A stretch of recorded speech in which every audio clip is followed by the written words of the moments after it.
Yo, Gerardo Perilla y Camila Marín, ¿quién les habla? Bueno, nuestra tabla de contenido está conformada pues, vamos a hablarles del concepto, historia, la fisiología neuromuscular, la clasificación, las propiedades farmacológicas generales de los relajantes musculares y los relajantes, musculares lo que van a ser los despolarizantes y los no despolarizantes y cada uno de esos medicamentos que lo conforman y pues ya al final pues el caso clínico.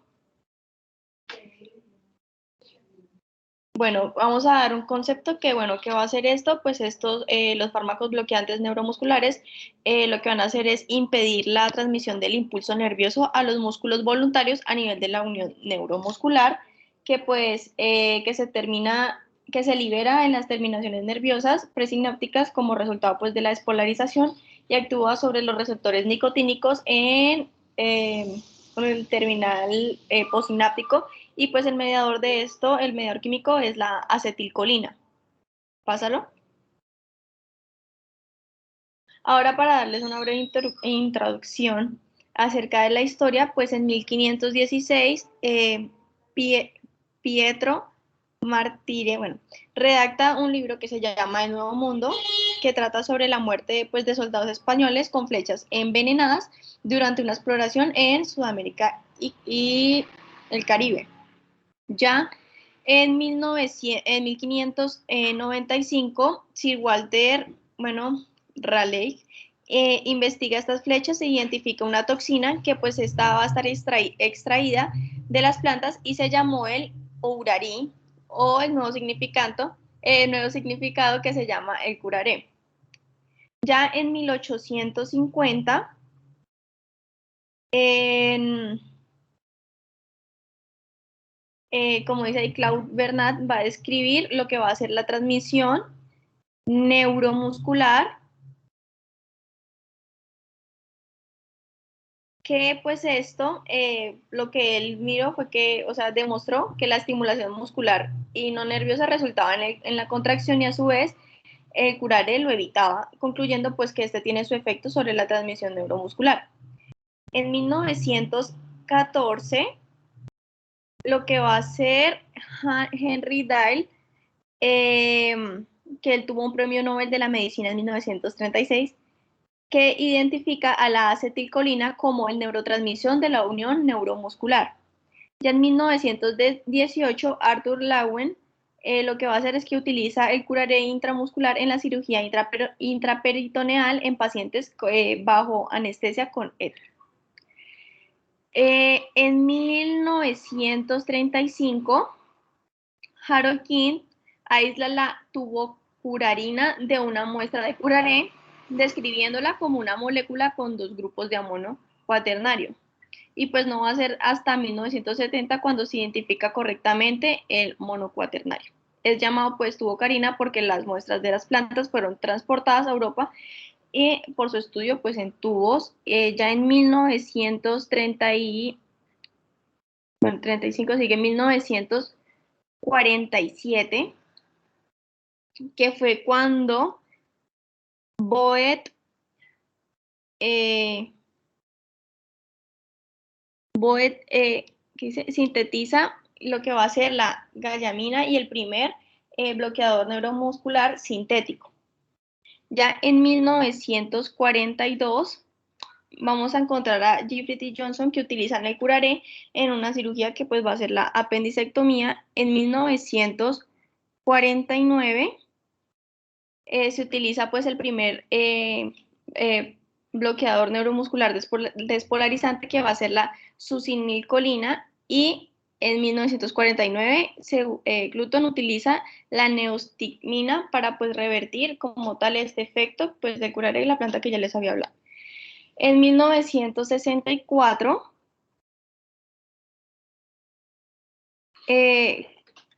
Hewitt y otro que se llama Savage sintetizan un aminoesteroide a partir del alcaloide esteroidal de la corteza del arbusto Malouvetia, bueno, con dos grupos de amonio cuaternario utilizando un adostanoesteroideo como adamisaje para dos moléculas de lo que va a ser la acetilcolina. Entonces se sintetiza lo que va a ser el pancuronio. En 1980 van a sintetizar lo que va a ser el becuronio y en el 2010 va a estar en el actual, va a estar en un estudio pues actual el desarrollo del gentacurio y en 1996 pues se aprueba el uso de cisatracuro. Pásalo.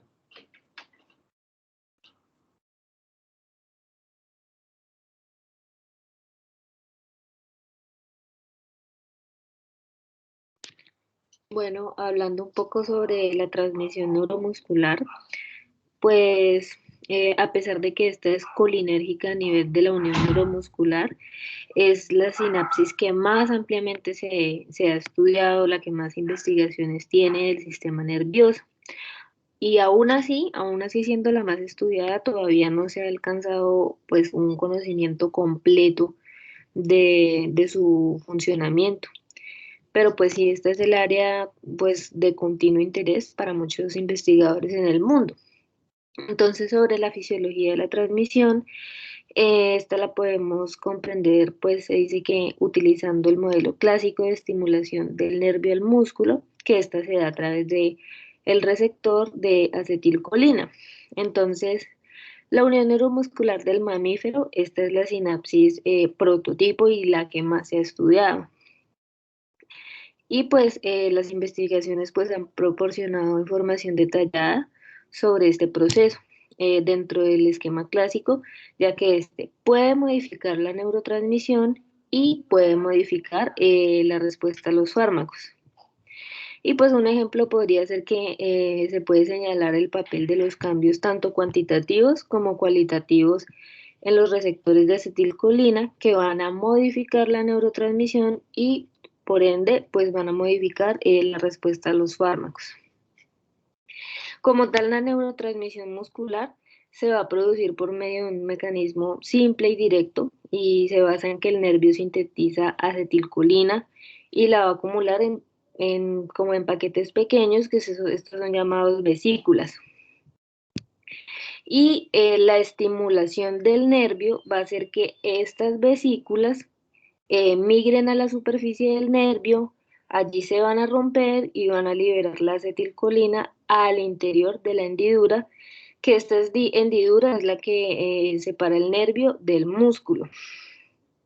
Entonces, los receptores de acetilcolina en la placa terminal del músculo van a responder mediante esa apertura de los canales y pues va a facilitar la entrada de iones de sodio dentro del músculo y así va a poder despolarizarlo. Eh, pues por lo tanto el potencial de la placa terminal se va a prolongar a lo largo de la membrana muscular mediante la apertura de los canales de sodio que estén presentes pues por toda la membrana muscular. Y de esta manera se va a iniciar la contracción. Entonces lo que pasa es que la acetilcolina se despega inmediatamente del receptor y pues va a ser destruida por la enzima acetilcolinesterasa, que pues esta también va a encontrarse en esa hendidura.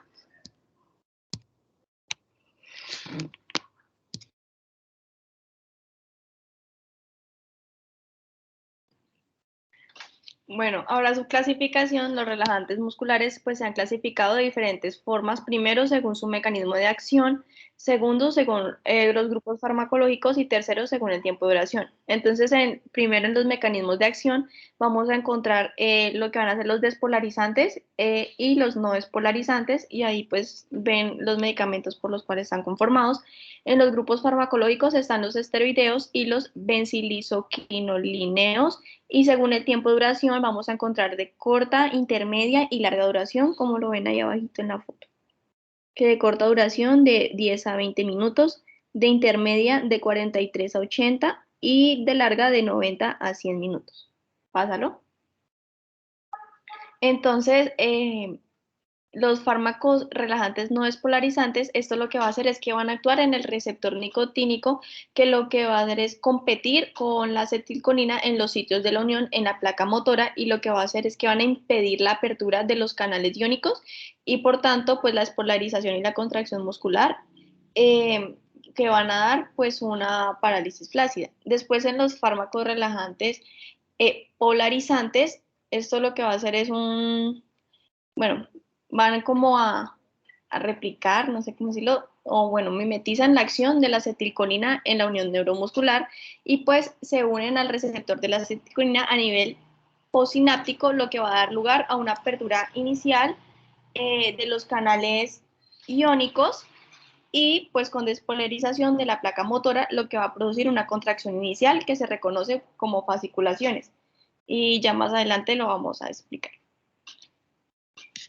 Bueno, como dijo mi compañera, estos se dividen en dos, los relajantes neuromusculares se dividen en no despolarizantes y en despolarizantes, y estos tienen dos características generales, que uno es el mecanismo de acción, que estos de los neuromusculares, su mecanismo de acción es interrumpir la transmisión del potencial de acción a nivel de la placa motora.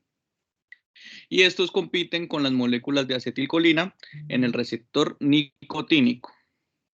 Entonces, aparte de eso, también tenemos sobre la reversión que tienen de neuromuscular. Entonces, los despolarizantes estos se difunden fuera de la unión neuromuscular y son hidrolizados, pero rápidamente, en el plasma, el hígado y también por la pseudocolinesterasa. Y pues en los despolarizantes no hay ningún agente que lo pueda revertir. Mientras que en los no despolarizantes estos no son metabolizados de manera importante por la acetilcolinesterasa ni por la pseudocolinesterasa, y la reversión dependerá de la redistribución del metabolismo y exerción del relajante o también de la administración de estos agentes en las reversiones en específico. Siguiente, por favor. Ahora vamos a hablar de los relajantes despolarizantes. Bueno, para hablar de esto vamos a hablar sobre el esquema del canal de sodio. Espera, Nicolás, un segundo. Entonces, así antes, ya no hay más de no despolarizantes, ¿cierto? Sí, doctor, Sí, doctor, más ahorita. adelante hay, doctor. Ok, Hablar entonces sigue. de los despolarizantes. Ok, listo, dale. Entonces, para hablar de los despolarizantes tenemos que hablar sobre el esquema del canal de sodio. Pues esta es una proteína transmembrana que se puede conceptualizar como que tiene dos puertas, así como lo demuestra la imagen, ¿no? Y la apertura de esta puerta dependerá del tiempo, del voltaje y del voltaje que posee esto. Entonces, este canal tiene tres estados funcionales y uno en reposo. En reposo, como lo ven ahí, la puerta inferior está abierta, pero la puerta superior está cerrada, como lo ven en la imagen. Y los funcionales empiezan así: cuando la membrana muscular alcanza la despolarización y el voltaje adecuado, la puerta superior se abre y el sodio puede pasar. Poco después de esto, se abre la puerta superior y se cierra la puerta inferior, que esta es la que depende del tiempo. Y por último, cuando esta membrana se repolariza a su voltaje en reposo, la puerta superior se cierra y la puerta inferior se abre. Los relajantes musculares despolarizantes se parecen mucho a la acetilcolina y se unen muy fácil a estos receptores. Por eso generan un potencial de acción muscular. Pero, no, todavía no, por favor, devuélvelo. Pero, a diferencia de la acetilcolina, estos fármacos no son metabolizados, no son metabolizados por la acetilcolinesterasa, y su concentración en la hendidura simpática no disminuye tan rápido, por lo que resulta en una despolarización prolongada de la placa terminal del músculo. La despolarización continúa en la placa terminal lo que causa una relajación muscular por la apertura de los canales de sodio.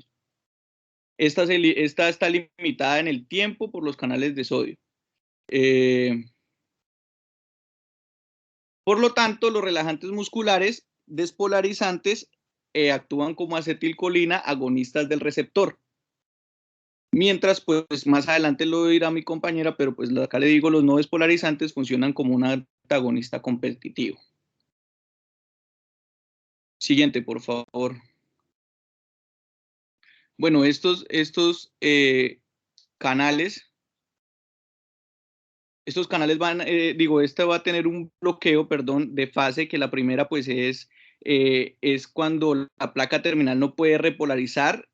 El relajante muscular despolarizante continúa uniéndose a los receptores de acetilcolina, se va a hacer el bloqueo fase 1 y en el bloqueo fase 2, esto se da después de un periodo de tiempo de la despolarización de la placa terminal y puede causar cambios entendidos, no, pues un poco entendidos en el receptor de la acetilcolina. Siguiente, por favor.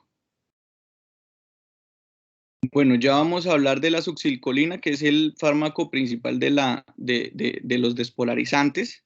Esta está constituida por dos moléculas de acetilcolina unidas a través de dos grupos de acetato de metilo, como lo muestra ahí la imagen. Y al igual que las acetilcolina, esta estimula los receptores nicotínicos de la unión neuromuscular. Bueno, la dosis que consigue un promedio de suspensión del 95% es de 0,5. Siguiente, por favor. De 0,5 a 0,63 miligramos sobre kilogramo de peso. Cuando se hace una administración de 1 miligramo de kilogramo de peso de succinilcolina, esta permite la total supresión del sistema en un periodo de 30 a 60 segundos, por eso se utiliza para la intubación. Y esta tiene, esta tiene una corta duración. ¿Por qué? Porque se debe a que tiene una hidrólisis rápida por el butirilcolinesterasa y bueno, y esta tiene la butirilcolinesterasa tiene una gran capacidad enzimática pues de hidrolizar a la succinilcolina y solo un 10% del fármaco administrado llega a la unión neuromuscular. Los efectos adversos que tiene este fármaco es taquicardia, aumento de la contractilidad cardíaca, aumento de la presión arterial en dosis altas. Si se llega a repetir la dosis, va a producir bradicardia. Por ende, hay que atropinizar a todo paciente que necesita una segunda dosis de succinilcolina precoz. También, este puede producir fasciculaciones e hiperpotasemia. Las fasciculaciones pues, pueden producir una estimulación cerebral, un aumento del flujo sanguíneo cerebral. Por esto, la succinilcolina, aparte de eso, la succinilcolina también puede producir mialgias y ya, y dentro de sus contraindicaciones, pues se derivan sus efectos previamente pues comentados, los que acabé de decir, como tenemos que tener en cuenta los antecedentes personales, familiares, de hipertermia maligna, hipertensión intracraneal o antecedentes de ictus reciente.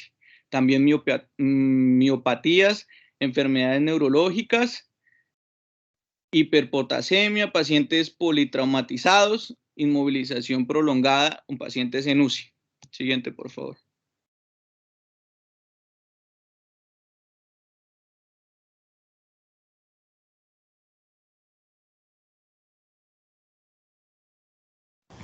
Bueno, respecto a los relajantes no despolarizantes, estos son causados por fármacos que se unen al receptor nicotínico. Hagamos un stop, please, un stop, porfa, Geraldine. Entonces, en resumen, ¿no? Vamos a hacer algo un poco más resumido de lo que llevan. Es prácticamente así como empezaron con la historia, o sea, desde el siglo XVI aproximadamente que empezaron a encontrar esas propiedades farmacológicas prácticamente y que tenían una acción clínica importante, que primero confundían como veneno, como decían, como cuando los españoles empezaron a colonizar. Han venido haciendo muchas investigaciones de utilizar el medicamento ideal, ¿sí? Y el medicamento ideal que uno siempre quiere es el medicamento que actúe rápido y se vaya rápido, con menos efectos adversos y con, eh, digamos, un perfil farmaconómico bueno, o sea, que sea barato, ¿sí? Entonces, con el tiempo se ha venido casi llegando a eso, han encontrado medicamentos han encontrado medicamentos de acción muy, ahí creo que esa de es ultra corta, pero con efectos adversos. Entonces, digamos que hasta hoy, que han pasado eh, casi prácticamente más de 500 años y todavía no se encuentra un medicamento ideal. Todavía utilizamos medicamentos súper antiguos, pero con efectos adversos, pero que todavía no se han podido encontrar el medicamento con el perfil farmacológico adecuado para el uso en seres humanos. Sin embargo, con los que tenemos, los usamos y lo hemos aprendido a usar bien y de esa forma lo hacemos con diferentes, de acuerdo a diferentes patologías, de acuerdo al procedimiento quirúrgico, o sea, prácticamente tenemos un arsenal grande y definimos qué medicamento vamos a utilizar de acuerdo al paciente, de acuerdo a la cirugía y de muchos otros factores. Con respecto ya explicaron el mecanismo de acción, acuérdense que estos medicamentos actúan sobre los receptores nicotínicos y sobre un neurotransmisor, ¿cierto? Evitando que un neurotransmisor actúe sobre ese receptor y es la acetilcolina. Entonces, todo lo que, todo lo que actúe donde haya actuado la acetilcolina puede que altere eso. O sea, es decir, que los medicamentos no solamente pueden actuar sobre los receptores nicotínicos de la placa neuromuscular, sino que también pueden actuar sobre otros receptores, como los receptores muscarínicos, y ahí es donde vienen diferentes efectos que uno puede encontrar a la hora de administrar el medicamento. Y también debe uno tenerlo en cuenta a la hora uno de indicar el medicamento. De pronto pueda que tenga un efecto adverso o una contraindicación de acuerdo al paciente o a la patología que esté cursando el paciente en ese momento. Específicamente con los despolarizantes, me parece que es importante abarcar mucho más. Ustedes saben que utilizamos ahí en la clínica mucho despolarizante, o sea, succinilcolina casi para todos los pacientes. Y siempre les digo, pueden que existan otros colegas que digan no se hace succinilcolina porque es muy mala y, sí, y tienen toda la razón. Entonces, cuando la utilizamos tenemos que saber con qué nos vamos a enfrentar, ¿ok? Entre esas, entre los efectos adversos que habló, creo que Nicolás habla es de alteraciones en la frecuencia cardíaca y creo que los que han pasado por la rotación, o sea, hemos dicho que más que haya alteraciones en la frecuencia cardíaca como taquicardia, más lo que produce es bradicardia. Y eso se debe porque obviamente es succinilcolina, como bien lo dijeron, es una molécula más potente que la acetilcolina. Por eso no se deja degradar tan rápido, ¿cierto? No se deja degradar hasta que llega un tiempo y llega la esterasa plasmática y empieza a degradarla, a hidrolizarla. Entonces, ella puede actuar perfectamente, no solamente sobre los receptores nicotínicos, donde tiene la afinidad para que después puedan actuar sobre los canales iónicos, también puede actuar sobre receptores muscarínicos y dependiendo del receptor muscarínico, pues va a producir el efecto adverso.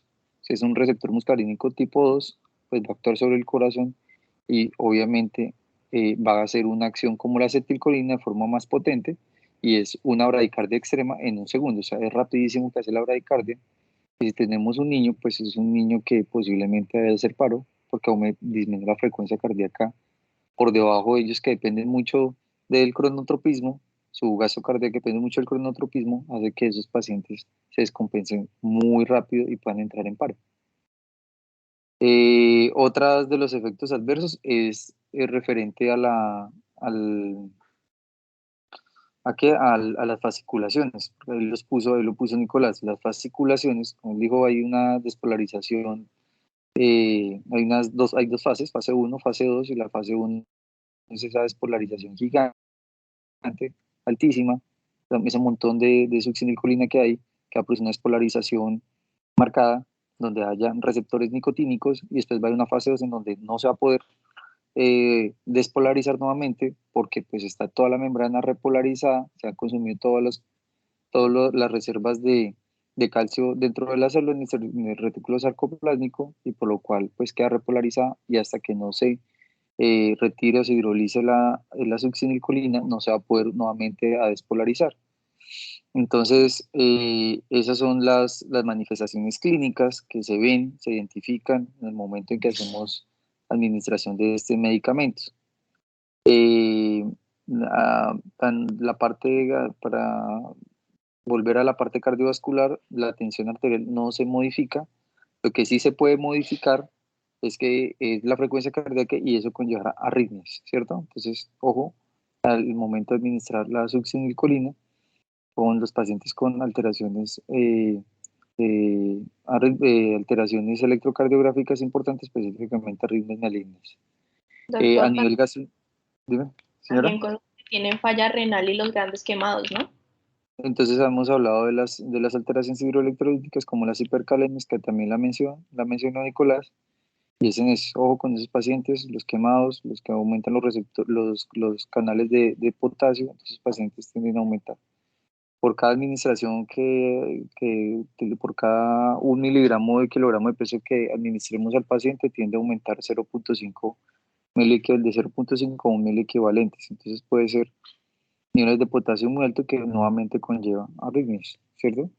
Eh, los pacientes también pueden, digamos que sabemos que utilizamos relajantes despolarizantes como la Suxi en secuencia de intubación rápida, pero entonces dicen gastrointestinalmente produce un aumento de la presión intragástrica. Si aumenta la presión intragástrica, pues es más riesgo de que se regurgite y broncoaspire el paciente. Entonces, ahí hay otra, no es una contraindicación, ninguna de estas son efectos adversos, no es una contraindicación absoluta, tampoco para el paciente hipercalémico, pero hay que tener en cuenta.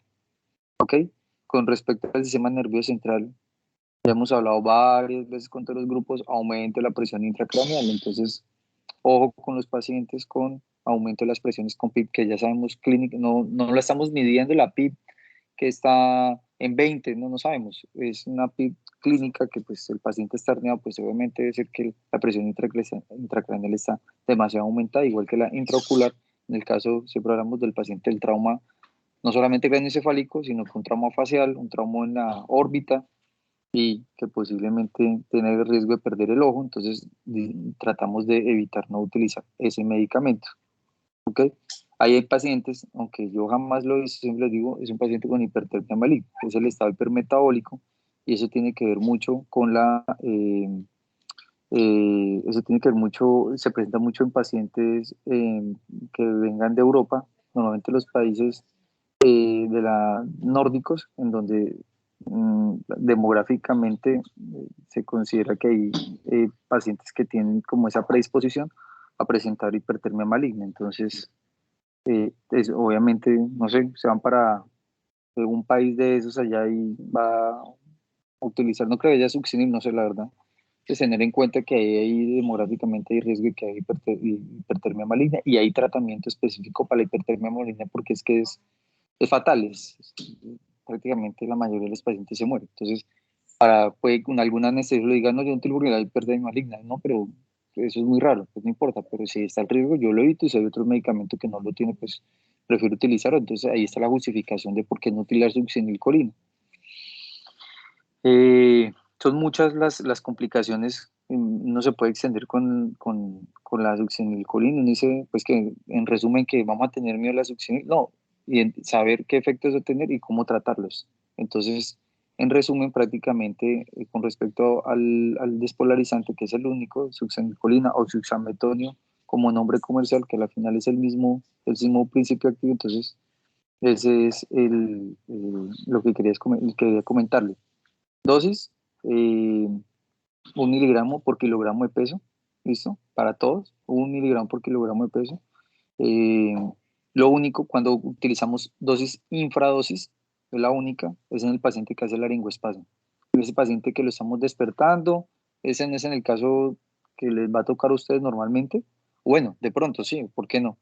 Ustedes van a hacer cuidado intensivo y tiene un paciente criterios de extubación y ya lo van a sacar y resulta que el paciente le hizo un laringoespasmo. Y el laringoespasmo es una abducción completamente de de las cuerdas vocales y usted lo que tiene que hacer es abrírselas. Pero ¿cómo las va a abrir? Con presión positiva y muchas veces con presión positiva no se puede. O sea, una máscara facial, ambú y hágale y ábralas. Y definitivamente no se puede. Entonces, se pueden colocar infradosis de 0,25 miligramos por kilogramo de peso y eso hace que se abran las cuerdas vocales y no produzca parálisis diafragmática, porque obviamente si le coloca su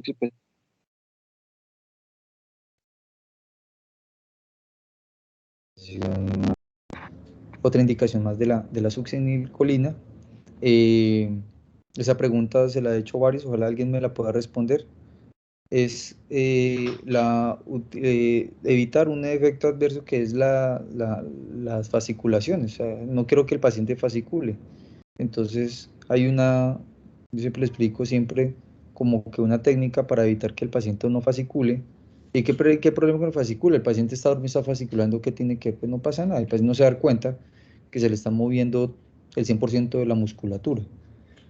Pues si resulta que el paciente cuando se despierta después del procedimiento quirúrgico muchas veces no le duele como tal el sitio donde lo operaron, sino que toda la musculatura como si le hubiera pasado una planadora por encima. Y eso se debe pues obviamente a toda esa fatiga muscular que produce la fasciculación. Entonces, ¿hay alguien que me pueda responder eso, que me ayude? ¿Cómo disminuir las fasciculaciones? Doctor, creo que es con una dosis inicial pequeña antes, Ujú. Sí, pero ¿de qué? no me acuerdo con qué era, doctor, pero sí me acuerdo que era una dosis como premium primero y después sí se aplicaba la succinilcolina, pero no me acuerdo bien de qué. No Sí, era, va por ahí, va por ahí. Pues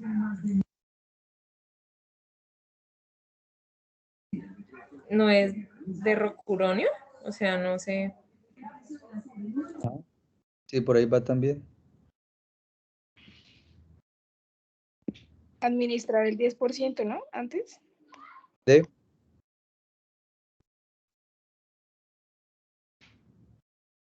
Sí, sí, sí, está bien. 10% de qué, Natalia. De rocuronio, doctor. Del no despolarizante, ya vamos a hablar de los no despolarizantes. Sí, señor.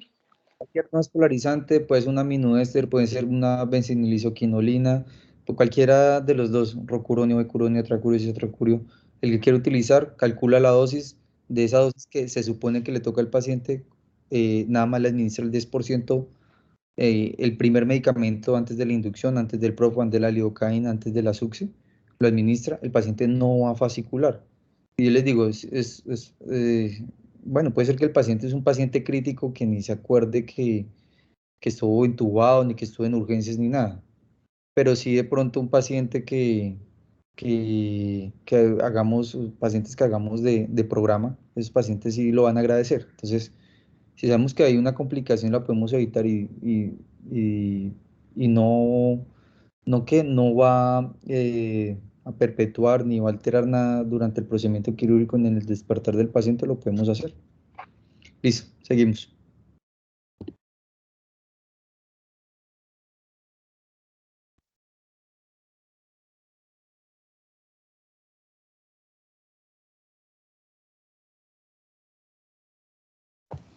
Bueno, entonces respecto a los relajantes no despolarizantes, estos son los fármacos que se unen al receptor nicotínico en la unión neuromuscular, pero no tienen la capacidad para provocar una respuesta, o sea, no se activan.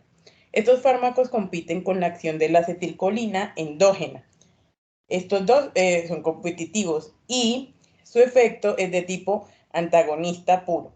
Para la producción del bloqueo neuromuscular debe estar bloqueado más del 75% de los receptores nicotínicos por el relajante. Entonces,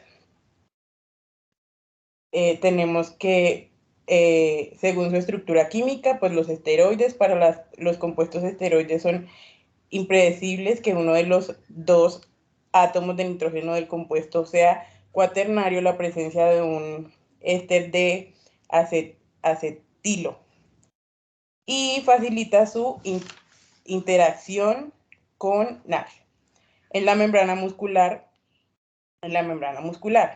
Respecto a los benzilizoquinolina, de la estructura de este grupo, es una de sus propiedades bloqueantes, ganglionares y liberadoras de histamina, se debe a la función de la tercera amina.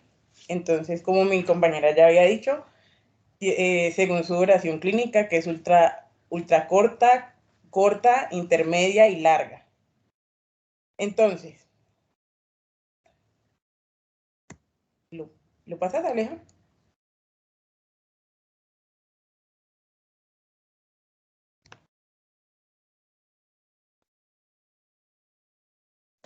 Bueno, en esta tabla podemos ver que está dividido en ultra corto, con un tiempo de vida media de 1 a 2 minutos, corta de 2 a 4 minutos, intermedia de 20 a 80 minutos y larga de 100 a 180 minutos. Además, también se valora el tiempo de duración de la clínica, que es el efecto que dura el fármaco actuando. Si bien es cierto, no hay una definición exacta para recobro de la anestesia. Se trata de todos aquellos cuidados que se llevan a cabo después del procedimiento quirúrgico, entre otros. Entonces, acá podemos ver los diferentes tiempos que van a tener los relajantes musculares. Alejo. Entonces, entre estos, vamos a encontrar el rocuronio, que es un aminoesteroide, que su mecanismo de acción es competir por los colinorreceptores nicotínicos de la placa motora terminal. Su actividad finaliza por la disociación gradual del receptor al desplazar el equilibrio antagonista y agonista en favor de la acetilcolina según el gradiente de concentración. Entonces, sus propiedades farmacológicas tiene un tiempo de latencia de 1.5 a 3 minutos. Tiempo de duración clínica de 30 a 70 minutos. Tiempo de eliminación media a dosis de 0,6 miligramos por kilogramos de bromuronio de rocuranio. Es de 30 a 40 minutos. La excreción va a ser por la bilis y por la orina. Débil liberación por la histamina. Entonces vamos a tener que las indicaciones son para intubación traqueal o ventilación mecánica. Entonces, para la dosis de la intubación estándar es de 0,6 miligramos por kilogramo, de mantenimiento de 0,15 miligramos por kilogramo. En caso de una sobredosis, el uso de Sugamax-D es donde su dosis dependerá del grado de bloqueo neuromuscular. Entonces vamos a encontrar que este medicamento tiene efectos adversos como la taticardia, hipotensión, broncoespasmo, bloqueo neuromuscular prolongado, apneas e insuficiencias respiratorias. Espera, yo no la van a pasar. Entonces, bueno, esa es la presentación, todos han visto, presentación es como que la presentación mundial del bromuro de rocuronio, 50 miligramos en 5 mililitros. Entonces, siempre hablamos del tiempo de latencia, ¿cierto? Porque es que después no nos va a quedar claro. Tiempo de latencia, 1.5 a 3 minutos. Entonces, nosotros podemos acortar ese tiempo de latencia, porque les dije, la idea es utilizar un medicamento, que todos los relajantes son así. Entre usted utiliza, la idea es utilizar un medicamento que tenga una corta duración. A veces queremos que sea larga duración para los pacientes que están intubados y que queremos que estén relajados en algún momento para mejorar la ventilación. en pacientes en críticos, pero pues eso no, digamos que no es el- prácticamente la medicación el medicamento que nosotros queremos es en salas de cirugías, en el contexto de salas de cirugías, es el paciente que podamos intubarlo y que cuando el procedimiento quirúrgico finalice, yo lo pueda extubar y que sea muy predecible la extubación, el despertar del paciente. Y obviamente si tenemos medicamentos con una duración muy alta, pues va a ser difícil. Entonces, pues no, fácil, doctor. O me han dicho, pues lo revierto. Pues sí, pues es que una ampolla de Bridium cuesta 600.000 pesos. Entonces, para el auditor cuando va a decir, oiga, ¿y usted por qué está utilizando tanto Bridium? Llaman obviamente, nos llaman y nos dicen, pues con obvias razones, porque estamos eh, utilizando tanto revertor porque no estamos dosificando muy bien. Entonces, en el caso del rocuronio, pues sí, es de minuto y medio, 3 minutos. A dosis de, acá usted puso 0,6 miligramos por kilogramo de peso. Esa es la dosis que no se les puede olvidar, esa es. Pero realmente la dosis para uno poder intubar al paciente rápido, que siempre les digo, el paciente crítico, el paciente que usted dice, ya voy a intubarlo, y hay rocuronio, pues tiene que aumentar la dosis del rocuronio para que ese tiempo de latencia sea menor, o sea, actúe en 30, 45, máximo 60 segundos y usted puede hacer una intubación orotraqueal con el paciente relajado. ¿Qué dicen otros? Pueden usted utilizar 0,6, van a intubar al paciente, lo relajan, colocan el propofol, pero a la final el paciente lo que va a tener es el hipnótico. El relajante va a estar actuando, su pico va a estar actuando a los 3 minutos, ya después de posiblemente que usted ya lo haya intubado, pero lo intuba sin relajante.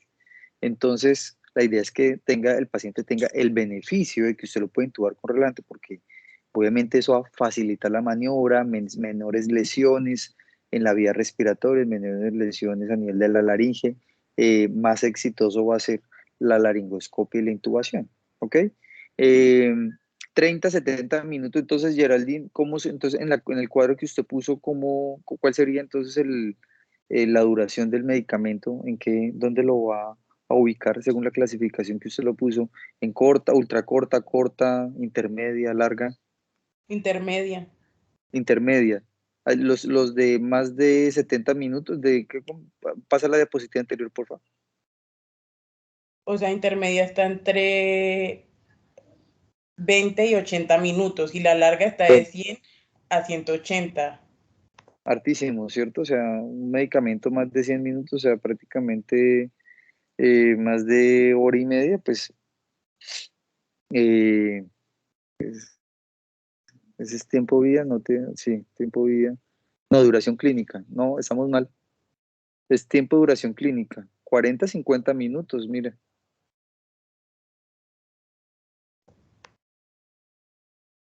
Duración clínica, ¿no? Estamos hablando de eso, ¿no? Ah, sí, sí, sí, señor, qué pena, estaba 40, leyendo. 50 minutos. Es Sí, larga, entonces sería de larga duración. es de larga duración. Pásala otra vez. Al recurrente. Entonces, ese tiempo de duración es muy larga para hacer rocuronio, pero sí puede durar eso. ¿Por qué? Cuando usted utiliza la dosis de 1,2, puede llevar de 30 hasta 70 minutos. La duración del rocuronio a 0,6, por eso usted le puso tiempo de eliminación media, es a dosis de 0,6, de 30 a 40 minutos. Eso dura normalmente cuando nosotros intubamos los pacientes programados. Y yo tengo que más o menos esperar ese tiempo para poder extubar el paciente, aunque no debería ser así realmente. Existen ya monitores, algunos han visto que yo utilizo un monitor de la relación neuromuscular y eso me ayuda a predecir si realmente el paciente lo voy a extubar estando relajado o no. Entonces, obviamente evitando el evento adverso del medicamento que usted lo puso ahí. Entonces, 1,2 miligramos para secuencia de intubación rápida. Para el resto de secuencia de intubación normal que no tenga estómago lleno, 0,6 miligramos. No libera histamina, usted pone ahí, es porque la mayoría de los medicamentos, más que todas las benzodiazepinas, liberan histamina. ¿Y qué pasa que libera histamina? ¿Hay algún problema con la histamina o qué?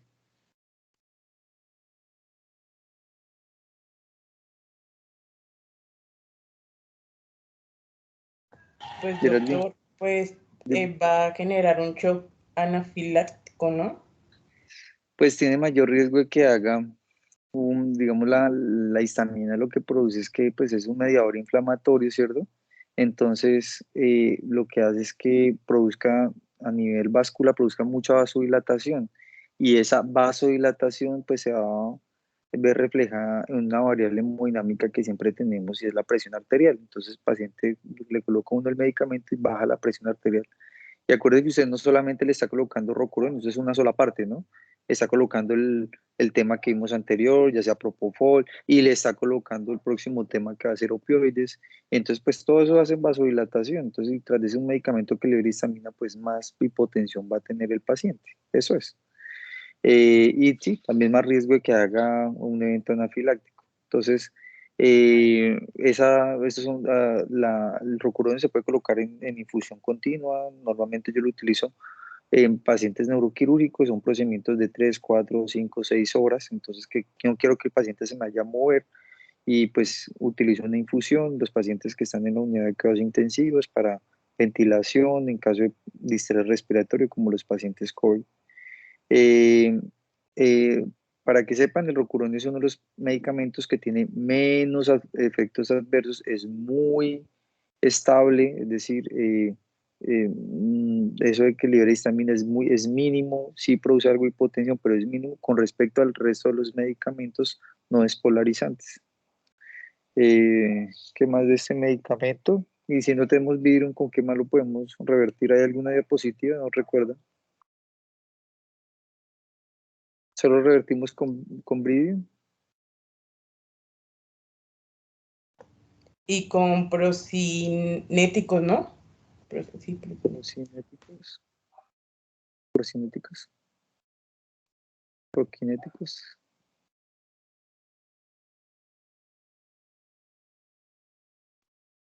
¿Quién fue la que habló? ¿Alejandra? Alejandra, ¿quién es la que hidroliza la acetilcolina? ¿Cuál es la enzima?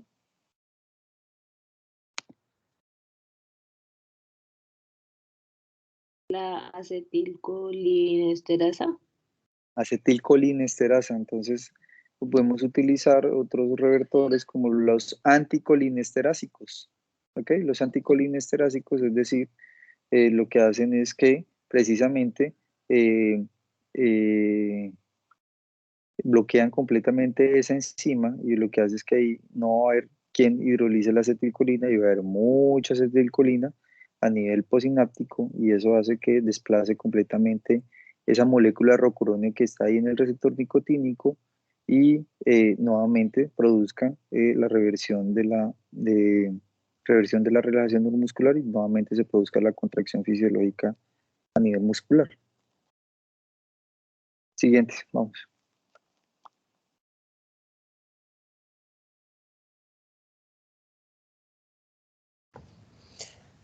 entonces en esta tabla lo que, lo que vamos a ver es comparar entre otros relajantes neuromusculares del mismo grupo, como el becuronio, becuronio, que también tiene una duración intermedia y comparte ciertas similitudes en las propiedades farmacológicas de este, como el tiempo de inicio y la duración clínica, comparado con el pancuronio, que es de una duración prolongada, sin embargo, presenta muchos efectos secundarios.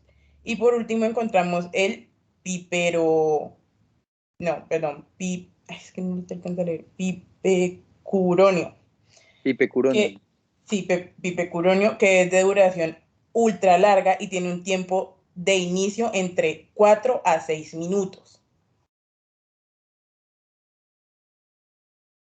Sí, Aleja.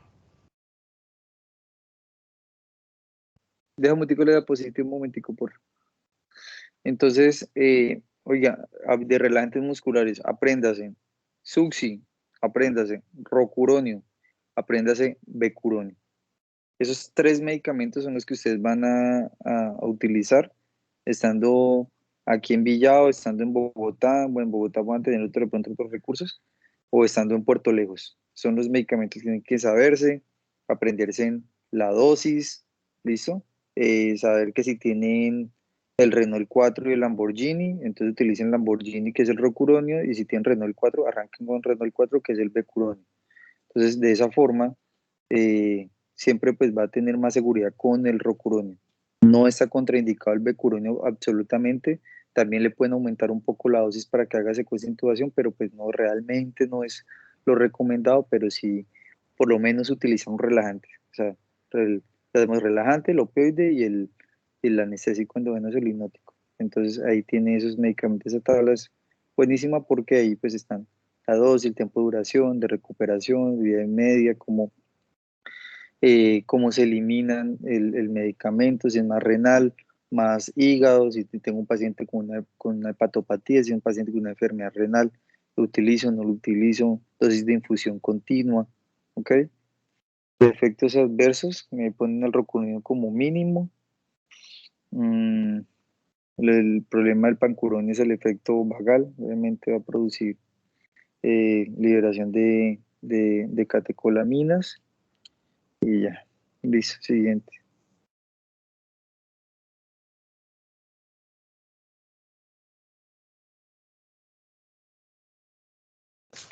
Bueno, entonces ya aquí tenemos el cisatrocurio. Sus indicaciones son, este es un coayudante en anestesia general o sedación en la unidad de cuidados intensivos para relajar los músculos esqueléticos y para facilitar la intubación traqueal y ventilación mecánica. Entonces tenemos un mecanismo de acción que actúa Perdón, no le compitiendo interrumpo nuevamente, Alexandra. Alexandra, no es coayudante de la sedación. Ojo, no sé dónde lo leyó. Ojo con esa página que ahí volteó. No es coayudante de la sedación. ¿Qué pasa si usted tiene un paciente sedado, ¿cierto? ¿Y qué pasa si le pone cisatracurio o un relajante neuromuscular?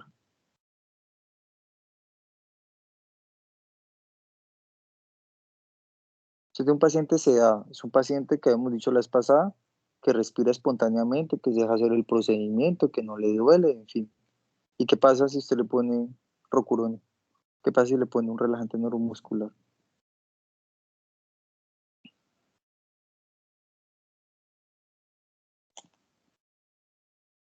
Sí, buenas. pues los músculos se van a relajar, ¿no? Ajá, sí, que ha relajado, sí. A ver, como en la playa. ¿Cuál es el principal músculo más importante para la inspiración?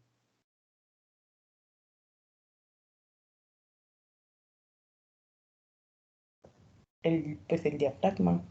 Exacto, exacto, eso es, ajá, exacto.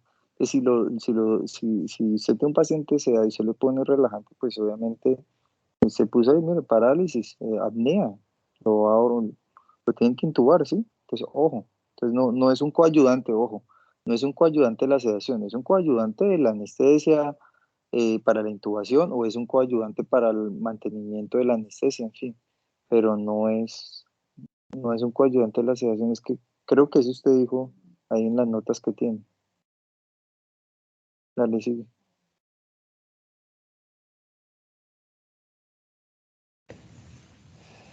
Bueno, entonces, respecto al mecanismo de acción, como estaba diciendo, actúa compitiendo por los colinorreceptores nicotínicos de la placa motora terminal. Su actividad relajante finaliza por disociación gradual del receptor al desplazar el equilibrio antagonista. Sí, antagonista de gradiente de concentración. Entonces, sus propiedades farmacológicas, bueno, su tiempo de latencia es de 4 a 7 minutos. Tiempo de duración clínica de 30 a 50 minutos. Tiempo de eliminación media de 20 a 30 minutos y su excreción va a ser por la orina y por la bilis. Entonces, este es el único grupo que no libera histamina.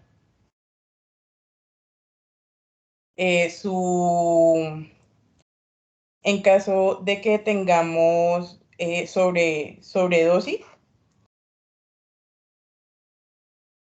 mentiras, ya, entonces vamos a tener la dosis en intubación es de 0,1 entre 0,2 miligramos por kilogramos y de mantenimiento de 0,03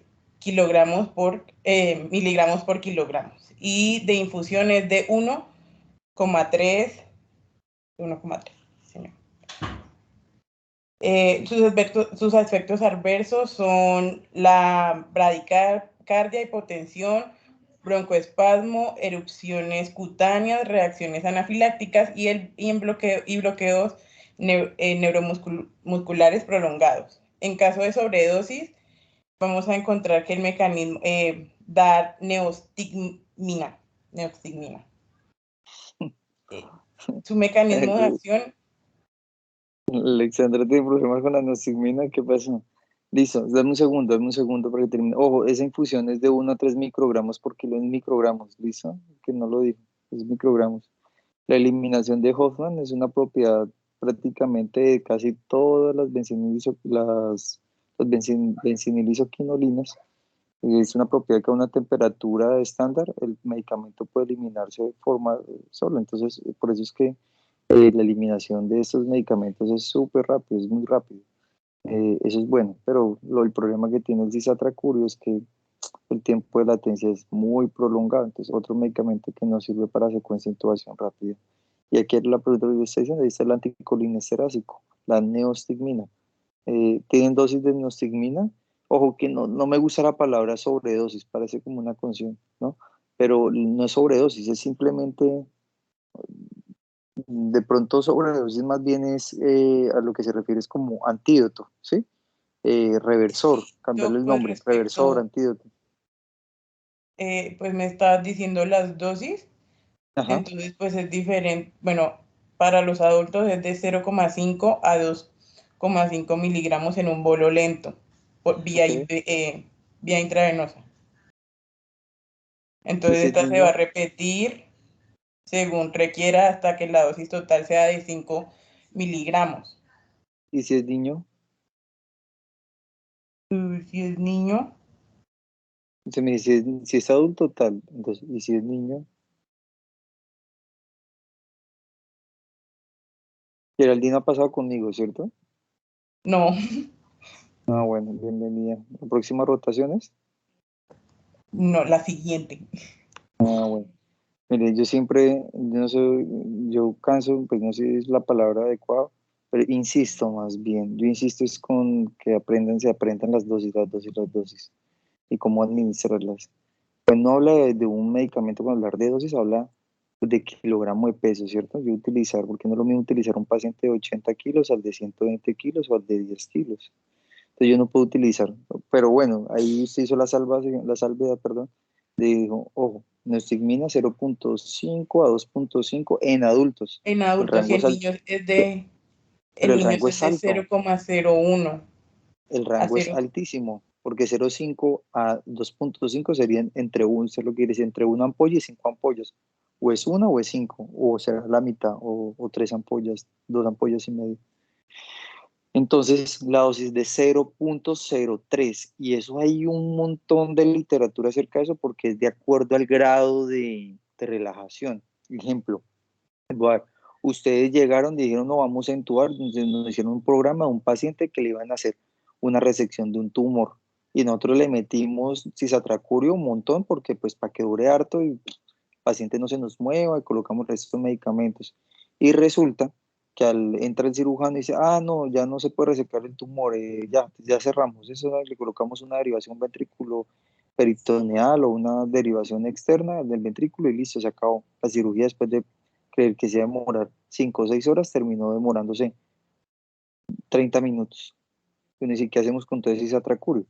Entonces resulta que existe, les decía, monitores de la relación neuromuscular y saben que si la relación es profunda, si es superficial, y de acuerdo a eso se colocan la dosis.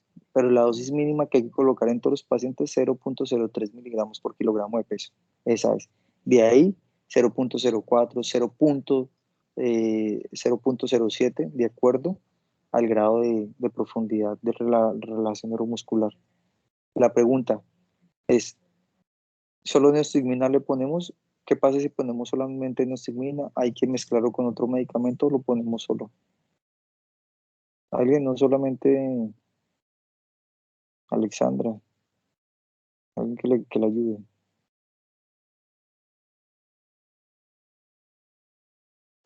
Doctor, pues o sea, pues ya voy a explicar eso, pero se explica se aplica también con atropina, ¿no?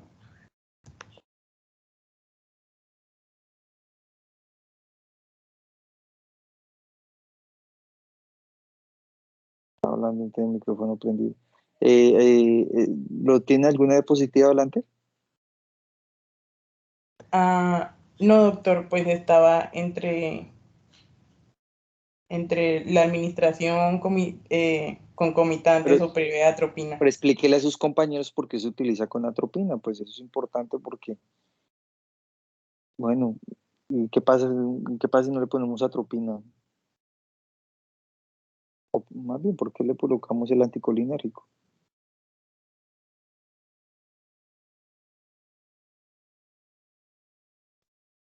Mira, todo es fisiología, ¿no? Imagínese la placa neuromuscular, imagínese colocándole la neostigmina, que no hay acetilcolinesterasa, y hay un montón de acetilcolina en el receptor nicotínico, en la placa neuromuscular. Listo, chévere, el paciente se empieza a mover, chin chin, pero resulta que acuérdense que no, la acetilcolina se va a aumentar también en otros receptores. ¿Cuáles? Que le había dicho, muscarínicos. Entonces, ¿qué pasa en el corazón? ¿Aumenta o baja la frecuencia cardíaca? Aumenta. Disminuye, Disminuye porque disminuye la frecuencia cardíaca y el acuérdate que son cronotropismo. ajá, aumenta toda la corriente colinérgica, o sea, toda la parte colinérgica, todo el parasimpático se activa, entonces bradicardia, el paciente empieza a hacer movimientos, hay tanta, nico- tanto, re- tanto, tanta acetilcolina que empieza a hacer, a fa- a- a tener movimientos involuntarios, movimientos tónicos, hasta pueden haber convulsiones, aumento de las secreciones, puede producir en la parte del pulmón broncodilatación o broncoconstricción.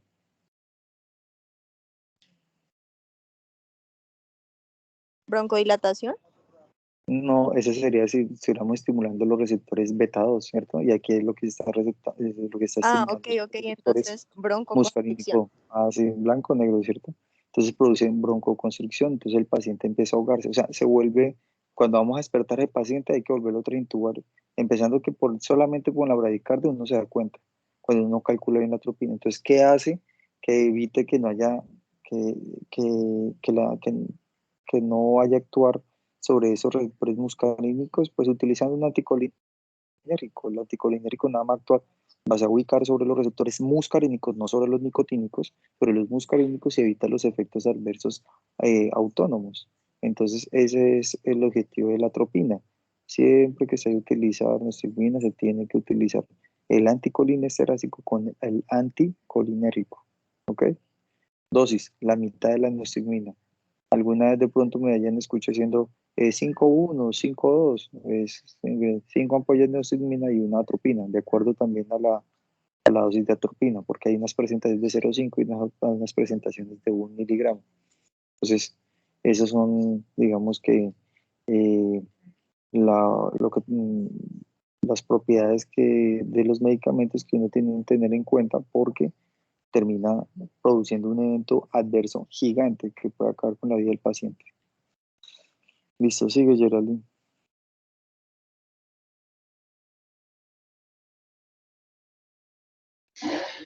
Bueno, ya continuando con el bromuro de becuronio, pues este es un agente bloqueador neuromuscular no despolarizante.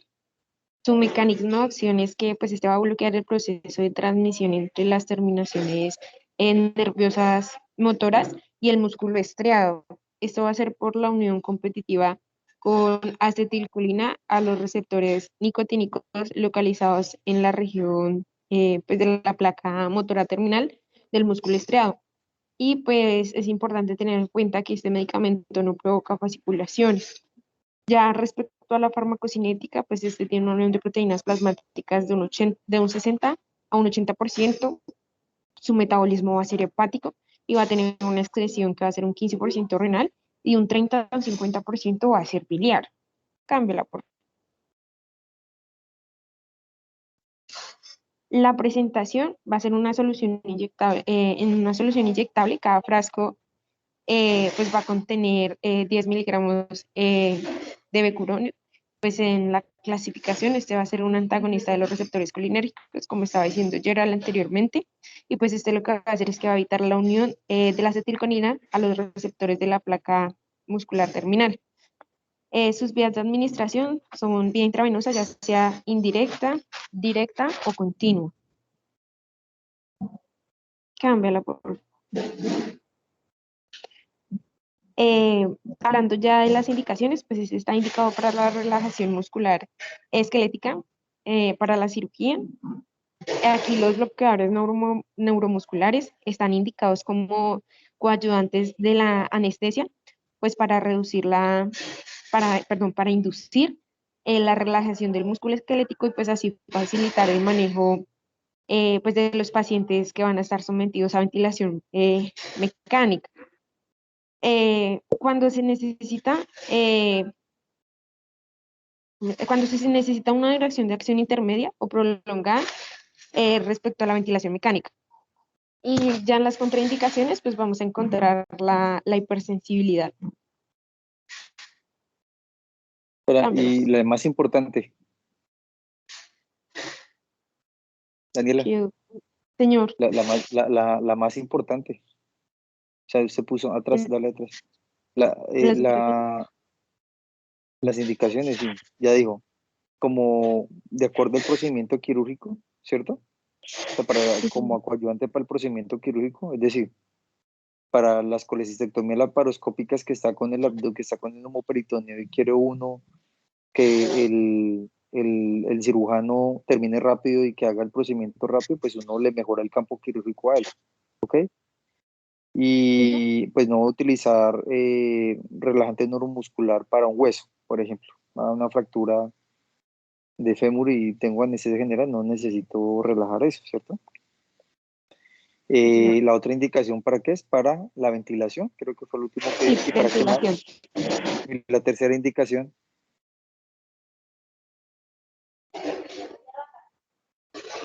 Ahí está en la foto. Es que tengo la diapositiva que dice dosis. Dale atrás. Sí, dale atrás. ¿Ya lo están puedes dejando? cambiar? Esa, la foto, ¿para qué es? Para la intubación, la secuencia de intubación. Ok, entonces ahí hay un paréntesis. Acuérdate que yo puedo intubar a un paciente despierto y no necesito relajación. Hay pacientes que nos toca intubarlos despiertos. Hay que premedicar un montón de cosas para poder que el paciente todo lo que le metan un tubo en la garganta. Y la indicación es para la laringoscopía. Eso sea directa o indirecta. Laringoscopia es diferente porque yo puedo intubar a un paciente sin poner relajación neuromuscular por medio de una máscara, máscara laringea que tenga la propiedad de segunda generación, que tenga la propiedad de pasar un tubo y ya, y lo puedo intubar por medio de eso. Y no necesito relajación neuromuscular. Es para la laringoscopía, para como acompañante de la anestesia, realmente es de la ventilación y para el relajación muscular de acuerdo al procedimiento quirúrgico. Vale, sí.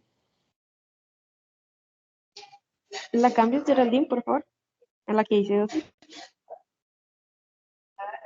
Bueno, cuando hablamos de intubación traqueal, la dosis de becuronio va a ser de 0.8 a 0.1, de 0.08 a 0.1 miligramos por kilogramo de peso, y esto nos va a proporcionar pues, las condiciones adecuadas para el paciente, o sea, entre 90 y 120 segundos para la intubación. Ya respecto a la dosis de mantenimiento, es de 0.01 a 0.02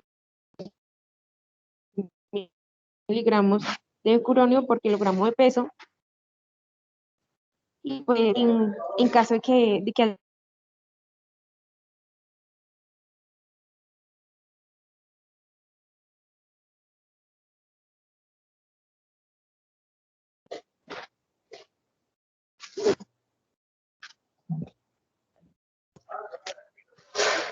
¿Aló, me escuchan?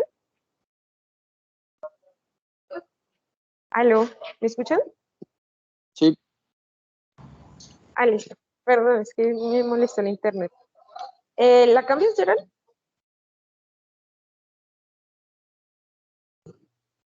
Respecto a los efectos adversos, los podemos clasificar en tres: en inmunológicos, en musculoesqueléticos y en respiratorios. Los inmunológicos, pues, es la anafilaxia y pues las reacciones de hipersensibilidad.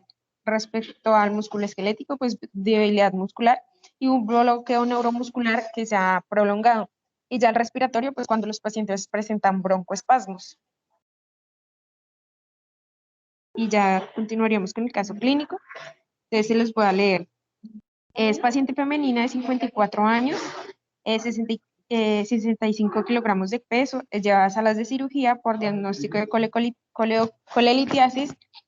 Se ha programado colecistectomía laparoscópica, por lo cual necesitará pues el soporte ventilatorio. En antecedentes de importancia tiene una hipertensión arterial controlada con losartán, y en los datos preoperatorios tiene una hemoglobina de 14,2, una creatinina de 0,8 y una glicemia de 124. Se inicia una dosis de inducción con bromuro de racuronio a dosis de 0,6 miligramos sobre kilogramo, lo cual pues nos da a entender que se va a administrar vía intravenosa 40 miligramos del medicamento, que vendrían a ser 4 mililitros, eh, si contamos con una presentación de solución inyectable de 10 miligramos sobre mililitro. Cámbiala, Gerald. Se piensa en el rocuronio por su mínimo efecto sobre las variables hemodinámicas, la corta lista de efectos adversos enlistados y pues la disponibilidad de tener un antídoto como el Sugamadex en caso de necesitar revertir el efecto pues, de este bloqueador. Se mantuvieron tensiones normales, una hipotensión controlada de 110 sobre 74 milímetros de mercurio durante la intubación. La hemorragia intraoperatoria fue de 600 mililitros y no hubo ninguna pues otra alteración intraoperatoria. La paciente inició la recuperación inició la recuperación de la conciencia y la ventilación espontánea una vez fue suspendida la medicación, por lo que pudo ser extuba y pues al día siguiente la paciente pues está asintomática y su evolución posoperatoria pues es exitosa. listo. Y Daniel, ¿y qué pasa si esa paciente, pongamos el caso, porque no, mira que nosotros hemos pacientes a veces con estas patologías, pero con un perfil hepático alterado, y no solamente las bilirrubinas, sino que un aumento terrible de las transaminasas, ¿cierto? Son pacientes también con esteatosis hepática y además que tengan, dame un segundo.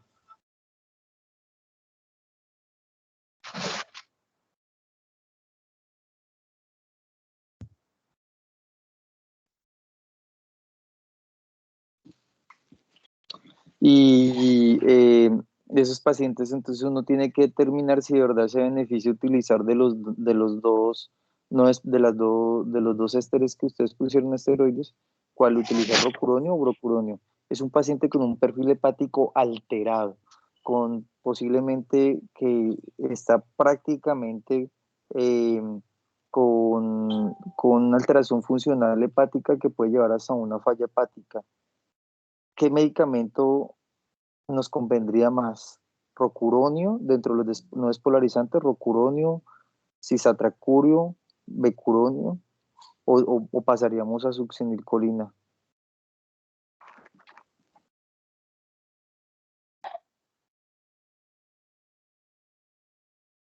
Teniendo en cuenta los perfiles farmacocinéticos de cada uno, ¿cierto?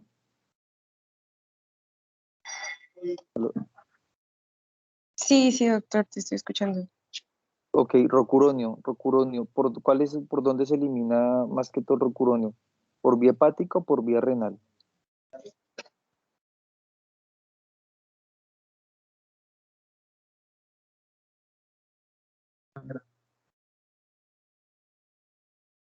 Hay unas diapositivas en el cuadro que puso Geraldine, ahí aparece la eliminación del medicamento. Ponlo. Ahí está.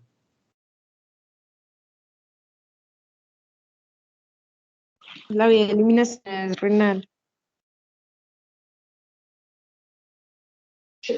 No, del rocuronio. Esas son las benzodiazepinas.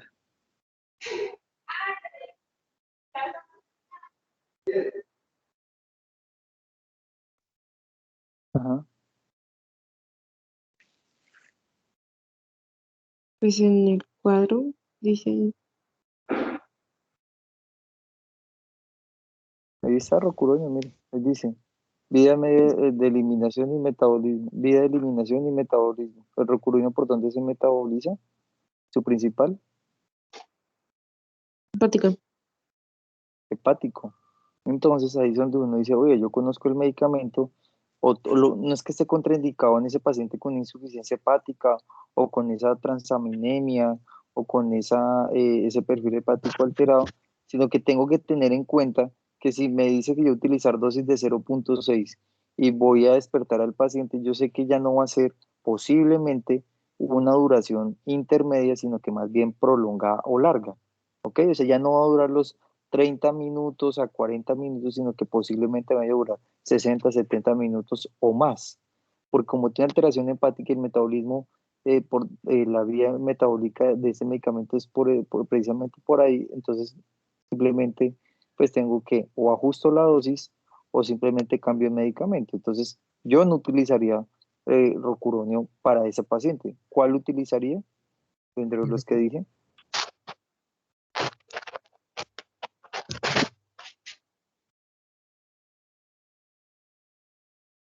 Puede ser Puede ser rocuronio, puede ser becuronio, puede ser cisatracurio, de los que pusieron ahí, o puede ser succi.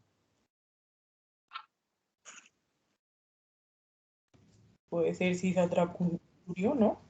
Sí, yo voto por el cisatracurio, correcto. Como tiene vía de eliminación por Hodgman, no necesita esterasas plasmadas, no requiere vías metabólicas hepáticas, metabólicas, ni tiene eliminación renal, nada, pues muy con el cisatracurio. Eso es lo chévere utilizar una vez en isoquinolina, porque usted omite el paciente renal, omite el paciente hepático, y será que si se despierta, que es que si tengo que revertirlo, porque se elimina muy bien. Ahí lo que uno hay que tener en cuenta es, ojo, que el paciente no esté desnutrido, porque pues las esterasas plasmáticas pues van a estar disminuyendo prácticamente en pacientes desnutridos porque no tiene casi proteínas, entonces hay que tener en cuenta que tenga una alteración en las proteínas plasmáticas, no sé, por alguna patología genética, en fin.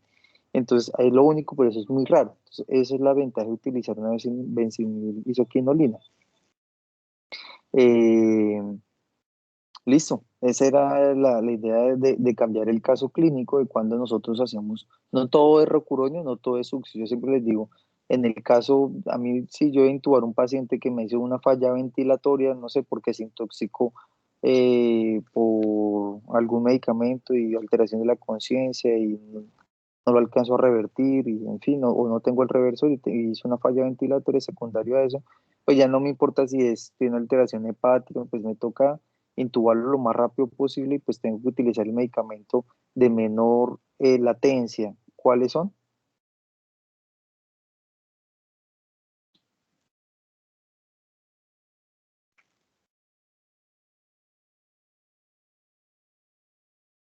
Menor latencia, más rápido de acción, mayor onset, menor onset, perdón, o que más rápido actúa.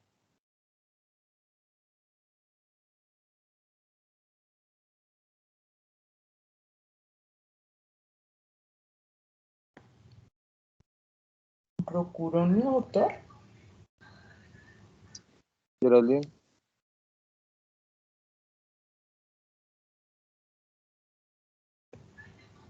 Señor. ¿a qué dosis? Me dice rocuronio, ¿a qué dosis?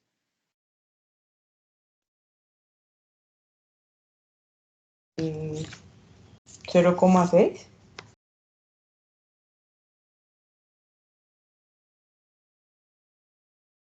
Voy a convulsionar.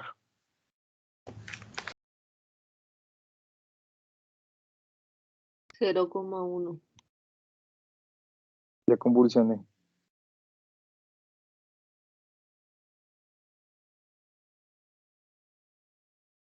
El doble de la dosis, muchachos.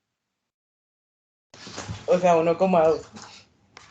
1,2, listo. Y Succi, listo. Esos son los dos medicamentos. Del resto, en el programado todo vamos a utilizar los medicamentos que mejor le convenga al paciente, listo. Que así él nos interesa si actúa en 1, 2, 3 minutos, listo. Porque pues no son estómagos llenos y podemos utilizar. Entonces ya revisamos otras cosas. Por vía renal, si elimina por vía hepática, si libera histamina, si no libera histamina, si la duración es corta, si la duración es larga. Esas son otras cosas diferentes. Creo que hemos terminado, ¿cierto? Sí, señor. Sí, sí, sí. Listo, bueno, muchas gracias. Nos vemos la próxima semana, hablamos la próxima semana. Vale, doctor, hasta luego.